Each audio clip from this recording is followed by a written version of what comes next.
Hello hi ನಮಸ್ತೆ. Shobha Venkat vlogs Kannada YouTube ಚಾನಲ್ಗೆ ನಿಮ್ಮೆಲ್ಲರಿಗೂ ಕೂಡ ಸ್ವಾಗತ. ಈಗ ಸಮಯ ಸರಿಯಾಗಿ 6 ಗಂಟೆ ಆಗಿದೆ. ಯಾಕೋ ಇವತ್ತು ಬೆಳಿಗ್ಗೆ ಮೋಡ ಕವಿದ ವಾತಾವರಣ ಇದೆ. ಆದರೂ ಕೂಡ ಇವಾಗಷ್ಟೇ ಸೂರ್ಯ ಉದಯ ಆಗ್ತಿದ್ದಾನೆ. ವಾಕಿಂಗ್ ಆಯಿತು, ಸ್ವಲ್ಪ ಎಳ್ನೀರು ಕುಡಿಯೋಣ ಅನ್ನಿಸ್ತು. ಚೆನ್ನಾಗಿದೆ ಅಲ್ಲ, ಬೆಳಿಗ್ಗೆ ಎಳ್ನೀರು ಕುಡಿಯೋದಕ್ಕೆ ಇಷ್ಟ ಆಗುತ್ತೆ. ನಿಮಗೂ ಇಷ್ಟ ಆಗುತ್ತೆ ಕಮೆಂಟ್ ಮಾಡಿ. ಆರೋಗ್ಯಕ್ಕೆ ತುಂಬ ಒಳ್ಳೆಯದು. ವಾರಕ್ಕೆ 1 ಸಾರಿ ಅಥವಾ 2 ಸಾರಿ ಆದ್ರೂ ಎಳ್ನೀರು ಕುಡಿಬೇಕು. ಅದ್ರ ಜೊತೆ ಸಬ್ಜಾ ಬೀಜ ಅಥವಾ ಚಿಯಾ ಸೀಡನ್ನ ರಾತ್ರಿನೇ ನೆನೆಸಿಟ್ಕೊಂಡು ಎಳ್ನೀರೊಳಗೆ ಮಿಕ್ಸ್ ಮಾಡಿ ಕುಡಿದ್ರೆ ತುಂಬಾ BP, sugar, cholesterol, high cholesterol ಇರುತ್ತಲ್ಲ ಅವರಿಗೆ ಆರೋಗ್ಯಕ್ಕೆ ತುಂಬಾ ಒಳ್ಳೆಯದು ಅಂತಲೇ ಹೇಳ್ಬೋದು. ವೀಕ್ಲಿ 1 ಅಥವಾ 2 ಬೆಸ್ಟ್ ಇರುತ್ತೆ. ಆರೋಗ್ಯಕ್ಕೆ ಒಳ್ಳೆಯದು. ಆ ಜ್ಯೂಸು ಈ ಜ್ಯೂಸ್ ಅಥವಾ ಸಕ್ಕರೆ ಹಾಕಿ ಮಾಡಿರುವಂಥ ಜ್ಯೂಸ್ಗಳ ಬದಲು ಎಳ್ನೀರು ಕುಡಿದ್ರೆ ತುಂಬಾ ಒಳ್ಳೆಯದಲ್ವ.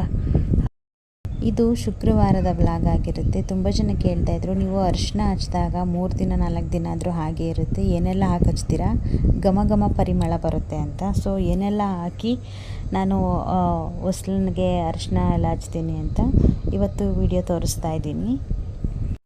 ಮೊದಲನೇದಾಗಿ ಅರಿಶಿನ ಕುಂಕುಮ ಹಚ್ತೀವಲ್ಲ, ಅದೇ ಅರಿಶಿನ ತಗೋತೀನಿ, ಹೊಸ್ಲಿಗೆ ಹಚ್ಚೋ ಅರಿಶಿನ, ಮತ್ತು ಚಂದನವನ್ನು ಹಾಕ್ತೀನಿ. ಹಾಗೆ ಅಚ್ಚ ಕರ್ಪೂರ ಸಿಕ್ಕಿದ್ರೆ ಓಕೆ, ಇಲ್ಲಾಂದರೆ ನಾರ್ಮಲ್ ಕರ್ಪೂರ ಒಂದು ತಗೋಬೇಕು, ಅದನ್ನು ಪುಡಿ ಮಾಡ್ಕೊಂಡು ಹಾಕ್ಕೋಬೇಕು.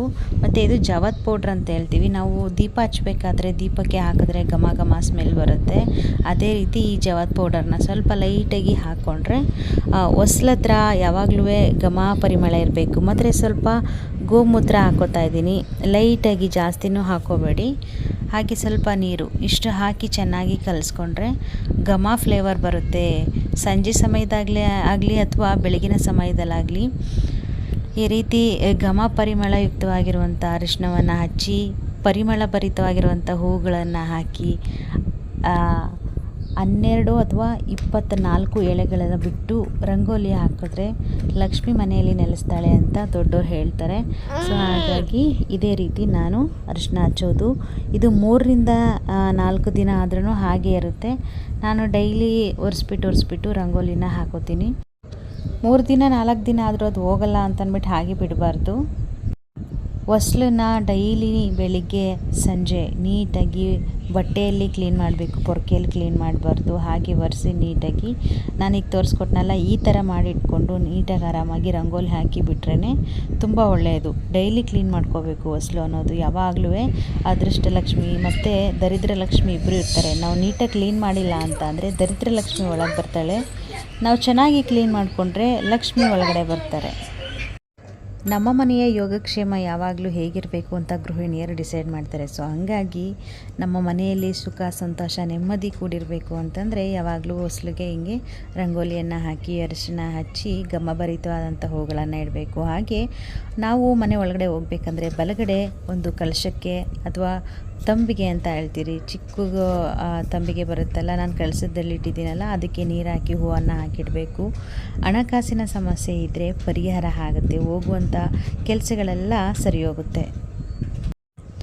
ನಮ್ಮ ಮನೆಯಲ್ಲಿ ಪುಟ್ಟದಾಗಿ ಫಾಟ್ಗಳಿಟ್ಟಿದ್ದೀನಿ. ಆ ಗಿಡಗಳಲ್ಲಿ ಮಲ್ಲಿಗೆ ಮೊಗ್ಗುಗಳು ಎಷ್ಟು ಚೆನ್ನಾಗಿ ಬಂದಿದೆ, ನೋಡೋದಕ್ಕೆ ಖುಷಿ ಆಗುತ್ತೆ. ಪುಟಾಣಿ ಗಿಡ ಎಲ್ಲ ಕಡ್ದಾಕ್ಬಿಟ್ಟಿದ್ದೆ, ತುಂಬ ಚೆನ್ನಾಗಿ ದೊಡ್ಡದು ಬಂದಿತ್ತು. ಅದರಲ್ಲೇ ಚಿಗುರಿ ಪುಟಾಣಿ ಗಿಡಗಳು ಬಂದಿದೆ. ಇದನ್ನು 1-2 ದೇವ್ರ ಫೋಟೋಕ್ಕೆ ಮತ್ತು ಹೊಸ್ಲಿಗೆ ಹಾಕಿದಾಗ ಘಮ ಪರಿಮಳ ಬರುತ್ತಲ್ವ. ಸೊ ಅಟ್ರಾಕ್ಷನ್ ಆಗುತ್ತೆ ಲಕ್ಷ್ಮೀ ದೇವರಿಗೆ ಅಥವಾ ಯಾವುದೇ ದೇವ್ರಿಗಾಗಿರ್ಬೋದು. ಪಾಸಿಟಿವ್ ಅನ್ನೋದು ಅಟ್ರಾಕ್ಟ್ ಆಗುತ್ತೆ ಅಂತ ಈ 2 ಹೂವನ್ನ ಕಿತ್ಕೊಂಡೋಗಿ ದೇವ್ರ ಫೋಟೋಗೆ ಹಾಕ್ತಾಯಿದ್ದೀನಿ. ಎಷ್ಟು ಚೆನ್ನಾಗಿದೆ ಅಲ್ವಾ ಮಲ್ಲಿಗೆ ಮೊಗ್ಗು. ಹಾಗೆ ಇವತ್ತಿನ ಬೆಳಿಗ್ಗೆ ತಿಂಡಿಗೆ ದೋಸೆ ಮಾಡ್ತಾಯಿದ್ದೀನಿ. ನಮ್ಮ ಮನೆಯವರು ಆಲ್ರೆಡಿ ಆಯಿತು ದೋಸೆ ತಿಂದು ಅವರು ಆಫೀಸ್ಗೆ ಹೊರಟ್ರು. ಇನ್ನು ನಾವು ಮಕ್ಕಳುಗಳು ಅಷ್ಟೇ ಇರೋದು. ಸಮ್ಮರ್ ಅಲ್ವಾ ಬಿಡು, ಯಾವಾಗಲೂ ಮಕ್ಕಳು ಮನೇಲೇ ಇರ್ತಾರೆ, ಯಾವಾಗಾದರೂ ಮಾಡ್ಕೊಂಡ್ರಾಯ್ತು ತಿಂದ್ರಾಯ್ತು ಅಂತಿದ್ವಿ. ಬಟ್ ಆದರೂ ಇವತ್ತು 9 ಗಂಟೆ ಆಗೋಯಿತು ತಿಂಡಿ ತಿನ್ನೋಷ್ಟರಲ್ಲಿ. ಸೊ ದೋಸೆ ಮಾಡಿದ್ವಿ, ಆಲೂಗಡ್ಡೆ ಪಲ್ಯ ಮತ್ತು ಕಡಲೆಕಾಯಿ ಚಟ್ನಿ. ಬಟ್ ಆದರೆ ತುಂಬ ಜನ ಮಾಡ್ತಾರಲ್ಲ ಅಂತ ಇದನ್ನು ವಿಡಿಯೋ ಏನು ಮಾಡ್ಕೊಳ್ಳಿಲ್ಲ, ನಾನು ಹಾಗೆ ಮಾಡಿದೆ. ಸೊ ಬನ್ನಿ, ನಮ್ಮ ಮನೆಯಲ್ಲಿ ಆಲೂಗಡ್ಡೆ ಪಲ್ಯ, ದೋಸೆ ಜೊತೆಗೆ ಕಡಲೆಕಾಯಿ ಚಟ್ನಿ ಹೇಗಿರುತ್ತೆ ಅಂತ ನೋಡೋಣ. ನಮ್ಮ ಯಜಮಾನ್ರಿಗೆ ಆಗಲಿ ಅಥವಾ ನನ್ನ ಮಕ್ಕಳಿಗೆ ಆಗಲಿ ಹಿಂಗೆ ದೋಸೆಗೆ ತುಪ್ಪ ಹಾಕಿಬಿಟ್ಟೆ ಮಾಡಬೇಕು, ಎಣ್ಣೆ ಹಾಕಿದ್ರೆ ತಿನ್ನೋದಿಲ್ಲ. ಸ್ವಲ್ಪ ಪಲ್ಯ ಇರಬೇಕು ಮತ್ತು ಸ್ವಲ್ಪ ಚಟ್ನಿ ಇದ್ದರೆ ಮಾತ್ರ ತಿಂತಾರೆ. ಪಲ್ಯ ಇಲ್ಲ ಬರೀ ಚಟ್ನಿ ಇದೆ ಅಂದರೆ ದೋಸೆ ಬೇಡ ನನಗೆ ಅಂತ ಹಠ ಮಾಡ್ತಾರೆ. ಸೊ ನಮ್ಮನೇಲಿ ದೋಸೆ ರೆಸಿಪಿ ವಾರಕ್ಕೆ ಒಂದು ಸರಿ ಇದ್ದೇ ಇರುತ್ತೆ. ಸೊ ಮಿಲೆಟ್ಸ್ ಹಾಕಿ ಕೂಡ ದೋಸೆ ಮಾಡ್ಬೋದು, ನೆಕ್ಸ್ಟ್ ವೀಡಿಯೋದಲ್ಲಿ ತೋರಿಸ್ತೀನಿ. ಬೆಳಿಗ್ಗೆನೇ ಬಿಸಿಲಿರೋ ಕಾರಣ ಬೆಳಿಗ್ಗೆನೇ ಐಸ್ ಕ್ರೀಮ್ ತಿಂತಿದ್ದಾನೆ ಶ್ರೀವಿನ್ನು. ಎಷ್ಟು ಹೇಳಿದ್ರು ಕೇಳಿಲ್ಲ. ನೋಡು ಬಿಸಿಲು ಬಂದಿದೆ, ಬಿಸಿಲಲ್ಲೇ ತಿನ್ನಬೇಕಲ್ವಾ ಅಂತ ಹೇಳ್ತಾರೆ. ಹಾಗೆ ತುಂಬ ಬಿಸಿಲಿರೋ ಕಾರಣ ನಾನು ಹೋಗಲಿ ಬಿಡು ಅಂತ ಹೇಳಿ ಸುಮ್ಮನೆ ಆದೆ. ಸೊ ಅರ್ಧ ದೋಸೆ ತಿಂದರು, ಸ್ವಲ್ಪ ತಿಂದ್ಬಿಟ್ಟು ಮತ್ತೆ ಇಟ್ಬಿಟ್ಟು ಮತ್ತೆ ಬಿಸಿಲು ಬಂದಾಗ ತಿಂತಾರೆ. ಬೆಳಿಗ್ಗೆ ನಾವು ಕೊಟ್ಟಾಗ ಅವ್ರು ತಿನ್ನೋದಿಲ್ಲ, ಅವರೇ ಹೇಳ್ತಾರೆ ಬಿಸಿಲಿಲ್ಲ ಬೇಡ ಅಂತ. ಯಾರು ಕೊಡಿಸಿದ್ದು ಅಂದರೆ ಪಾಪ ಡ್ಯೂಟಿಗೆ ಹೋಗ್ಬೇಕಾದ್ರೆ ಒಂದು ರೌಂಡ್ ಹಾಕ್ಬಿಟ್ಟು 8 ಗಂಟೆ ಬೆಳಿಗ್ಗೆ ಇವಾಗ ಇಷ್ಟು ಬೇಗ ಐಸ್ ಕ್ರೀಮ್ ತಿಂತಾ ಇದೆಯಾ? ಯಾರು ಕೊಟ್ಟಿದ್ದು? ಪಪ್ಪ ಕೊಟ್ರಾ? Okay okay. ಸಮ್ಮರ್ ಆಗಿರೋ ಕಾರಣ ಮಕ್ಕಳು ಎಷ್ಟು ಚೆನ್ನಾಗಿ ಆಟ ಆಡ್ಕೊತಾ ಇದ್ದಾರೆ. ನಾವು ಸ್ವಲ್ಪ ಟೆರಸ್ ಮೇಲೆ ಹೋಗಿದ್ವಿ, ತಿಂಡಿ ಎಲ್ಲ ತಿಂದ್ವಿ, ಸ್ವಲ್ಪ ಆಟ ಆಡೋಣ ಅಂತ. ಈಗ ಸಮಯ 11:30 12 ಗಂಟೆ ಆಯಿತು. ಆಟ ಆಡ್ತಾ ಇದ್ರು, ನೋಡ್ತಾ ಕೂತ್ಕೊಂಡಿದ್ದೀನಿ. ಇವರಿಬ್ಬರು ಆಟ ಆಡೋದು ನೋಡೋದೇ ಒಂದು ಖುಷಿ ಆಗುತ್ತೆ. ಎಷ್ಟು ಬಿಸಿಲಿದೆ ಅಂದರೆ ಎಷ್ಟು ನೀರು ಕುಡಿದ್ರೂ ಆಗಲ್ಲ, ಫ್ರಿಜ್ ವಾಟರ್ ಕುಡಿದ್ರೂ ಸಮಾಧಾನ ಆಗಲ್ಲ, ಅಷ್ಟು ಇದೆ. ಹಂಗಿದ್ದಾಗ ತಂಪಾಗಿರುವಂಥ ಹೊಂಗೆ ಮರದ ಕೆಳಗಡೆ ಆರಾಮಾಗಿ ತಣ್ಣಗಾಗುತ್ತೆ. ಹೊಂಗೆ ಮರದಲ್ಲಿ ಒಳ್ಳೆ ಗಾಳಿ ಬೀಸುತ್ತೆ. ಹಾಗೆ ಮನೆಯಲ್ಲೆಲ್ಲ ಮಕ್ಕಳಿದ್ರಲ್ಲ, ಸ್ವಲ್ಪ ಮಾವಿನಕಾಯಿ ತಂದಿದ್ರು, ಕಟ್ ಮಾಡಿಕೊಡು ತಿನ್ನೋಣ ಅಂತ ಕೇಳ್ತಾಯಿದ್ರು. ಊಟದ ಸಮಯ ಬೇರೆ ಆಯಿತು, ಇವಾಗ ಕರೆಕ್ಟಾಗಿ 1 ಗಂಟೆ ಆಯಿತು. ಅಡುಗೆ ಕೂಡ ರೆಡಿ ಆಗಿದೆ, ಊಟ ಮಾಡಬೇಕು. ಅದಕ್ಕೆ ಮುಂಚೆ ಮೊಸೊಪ್ಪು ಅದ್ರ ಜೊತೆ ಮಾವಿನಕಾಯಿ ನೆಂಚ್ಕೊಂಡು ಊಟ ಮಾಡಿದ್ರೆ ತುಂಬ ಚೆನ್ನಾಗಿರುತ್ತೆ. ನಮಗೆ ಉಪ್ಸಾರು ಮೊಸೊಪ್ಪು ಈ ಥರದ್ದು ಏನಾದರೂ ಇದ್ದಾಗ ಮಾವಿನಕಾಯಿ ಬೇಕು ಅನಿಸುತ್ತೆ. ಮನೇಲೇ ಇತ್ತಲ್ಲ ಕಟ್ ಮಾಡೋಣ ಅಂತ ಕಟ್ ಮಾಡ್ತಾಯಿದ್ವಿ. ಸೊ ನಿಮಗೂ ಈ ಥರ ಮಾವಿನಕಾಯಿ ಕಟ್ ಮಾಡಿ ತಿನ್ನೋದು ಅಂತಂದರೆ ನನಗೆ ನಮ್ಮ ಸ್ಕೂಲ್ ಚೈಲ್ಡ್ಹುಡ್ ನೆನಪು ಬಂದ್ಬಿಡುತ್ತೆ. ಚೈಲ್ಡ್ಹುಡ್ಡಲ್ಲೇ ಜಾಸ್ತಿ ಸಿಕ್ಕಾಬಿಟ್ಟೆ ಮಾವಿನಕಾಯಿ ತಿಂತಾಯಿದ್ದು. ಇವಾಗಂತೂ ಬರೀ ಕೆಲಸಗಳು ಅದು ಇದು ಬ್ಯುಸಿ ಆಗಿಬಿಡ್ತೀವಿ, ಎಂಜಾಯ್ ಮಾಡೋದೇ ಇಲ್ಲ ನಾವು. ಸೊ ಯಾರಿಗೆಲ್ಲ ಈ ಥರ ಮಾವಿನಕಾಯಿ ಪೀಸ್ ಮಾಡಿ ಉಪ್ಪು ಖಾರ ಹಾಕಿ ತಿನ್ನೋದು ಇಷ್ಟ ಆಗುತ್ತೆ, ಕಮೆಂಟ್ ಬಾಕ್ಸಲ್ಲಿ ಹಾಕೋದನ್ನು ಮರಿಬೇಡಿ. ಹಾಗೆ ಮಧ್ಯಾಹ್ನದ ಊಟಕ್ಕೆ ಮೊಸೊಪ್ಪು ಮಾಡ್ಕೊಳ್ಳೋಣ ಅಂತ ಹೇಳಿ ಫ್ರೆಶ್ ಆಗಿ ಸೊಪ್ಪು ತೊಗೊಂಡು ಬಂದಿದ್ವಿ. ಅದನ್ನೆಲ್ಲ ನೀಟಾಗಿ ಕ್ಲೀನ್ ಮಾಡಿಕೊಂಡು ತೊಳೆದು ಹಾಕೋತಾ ಇದ್ದೀನಿ. ನಾನಿಲ್ಲಿ ಮೆಂತ್ಯ ಸೊಪ್ಪು, ಹಾಗೆ ಪಾಲಕ್ ಸೊಪ್ಪು, ಹಾಗೆ ಸಬ್ಸಿಗೆ ಸೊಪ್ಪನ್ನ ತೊಗೊಂಡಿದ್ದೀನಿ ಅಷ್ಟೇ. ಬೇರೆ ಇನ್ಯಾವ ಸೊಪ್ಪು ನಮಗೆ ಹುಳಿ ಸೊಪ್ಪು ಮತ್ತು ಚಕೋತ ಸೊಪ್ಪೆಲ್ಲ ಸಿಗಲಿಲ್ಲ.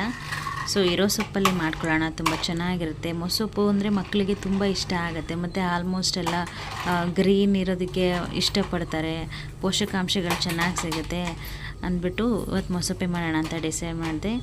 ಜೊತೆಗೆ ಸ್ವಲ್ಪ ಬೇಳೆನ ತೊಳೆದಿಟ್ಕೊಂಡಿದ್ದೀನಿ, ಬೇಳೆ ಕೂಡ ಹಾಕೋತಾ ಇದ್ದೀನಿ. ಹಾಗೆ ದಪ್ಪಾಗಿರುವಂಥ 1 ಟೊಮ್ಯಾಟೊ ಇಲ್ಲ 2 ಟೊಮ್ಯಾಟೊ ಹಾಕೋಬೋದು. ಹಾಗೆ ಈರುಳ್ಳಿ ಕಟ್ ಮಾಡಿ ಹಾಕ್ಕೊಂಡಿದ್ದೀನಿ, 1 ಈರುಳ್ಳಿ, 2 ಹಸಿಮೆಣಸಿನ್ಕಾಯಿ ಹಾಕಿದ್ರೆ ಫ್ಲೇವರು. ಸ್ವಲ್ಪ ಸಾಂಬಾರು ಪುಡಿ ಹಾಕೋತೀವಿ ನಮ್ಮ ಕಡೆ, ನಾವು ಮಂಡ್ಯದಲ್ಲಿ ಮಾಡಿದ್ರೆ ಇದೇ ಥರನೇ ಮಾಡೋದು. ಇನ್ನು ಸ್ವಲ್ಪ 1 ರಿಂದ 2 ಗ್ಲಾಸ್, ಸ್ವಲ್ಪ ದೊಡ್ಡ ಗ್ಲಾಸ್ ಆಗುವಷ್ಟು ನೀರು ಹಾಕ್ಕೊಂಡು ಇವಾಗ ನಾನು ಸ್ವಲ್ಪ ತರಕಾರಿ ಸಾಂಬಾರು ಪುಡಿನ ಹಾಕೋತಾ ಇದ್ದೀನಿ. ತರಕಾರಿ ಸಾಂಬಾರ್ಗೆ ಹಾಕೋದೇ ಬೇರೆ ಮಾಡಿಸಿರ್ತೀವಿ, ಚಿಕನ್ ಮಟನ್ಗೆ ಹಾಕೋದೇ ಬೇರೆ ಮಾಡಿಸಿರ್ತೀವಿ, ಧನಿಯಾ ಪುಡಿ ಖಾರದ ಪುಡಿನೇ ಬೇರೆ ಮಾಡಿಸ್ಕೊಂಡಿರ್ತೀವಿ.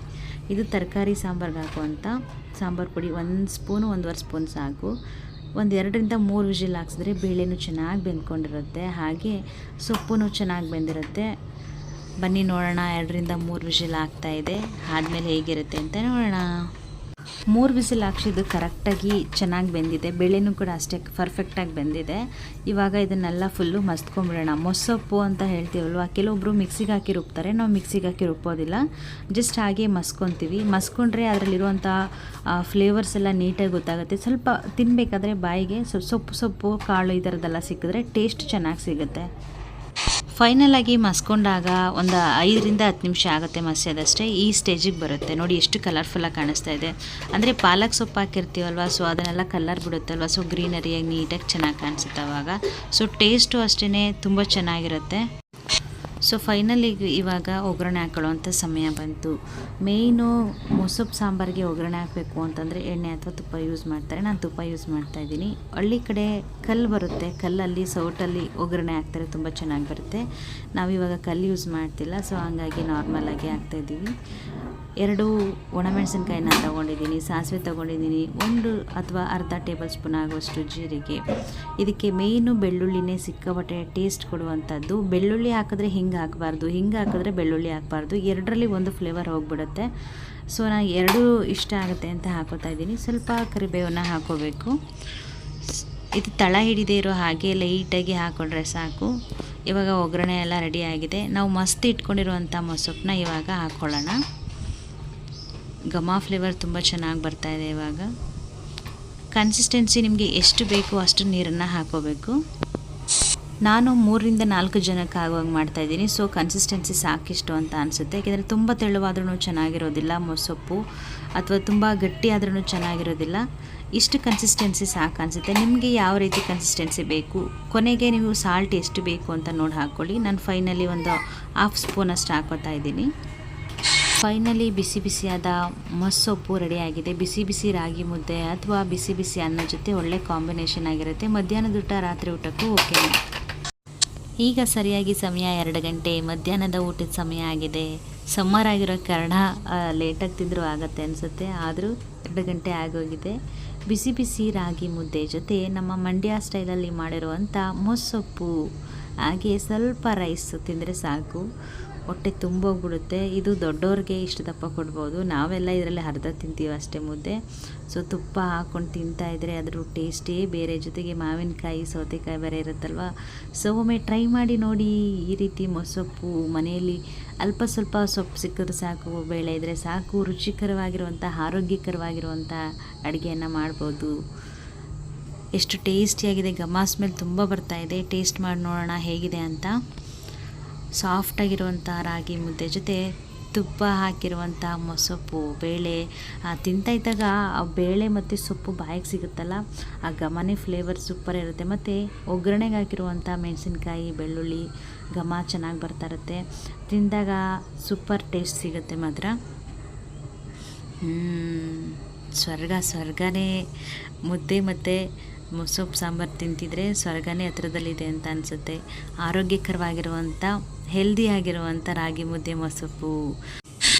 ಇವತ್ತಿನ ವ್ಲಾಗ್ ನಿಮ್ಗೆ ಇಷ್ಟ ಆಗಿದೆ ಅಂತ ಅನ್ಕೊತೀನಿ. ಇಷ್ಟ ಆಗಿದರೆ ದಯವಿಟ್ಟು ನಿಮ್ಮ ಫ್ರೆಂಡ್ಸು ಫ್ಯಾಮಿಲಿಗೆ ಶೇರ್ ಮಾಡಿ. ಹಾಗೆ ತುಂಬ ಜನ ಸಬ್ಸ್ಕ್ರೈಬ್ ಮಾಡದೆ ನೋಡ್ತಾ ಇದ್ದೀರಾ, ಸಬ್ಸ್ಕ್ರೈಬ್ ಮಾಡ್ಕೊಳ್ಳಿ ಚಾನಲ್ನ. ಹಾಗೆ ಲೈಕ್ ಮಾಡಿ, ನಿಮ್ಮ ಅನಿಸಿಕೆನ ಕಮೆಂಟ್ ಬಾಕ್ಸಲ್ಲಿ ಹಾಕಿ, ಬೆಲ್ ಬಟನ್ನ ಪ್ರೆಸ್ ಮಾಡಿ. ನಾನಿನ್ನು ಹೋಗಿ ಬರ್ತೀನಿ, ಮುಂದಿನ ವಿಡಿಯೋದಲ್ಲಿ ಸಿಗ್ತೀನಿ.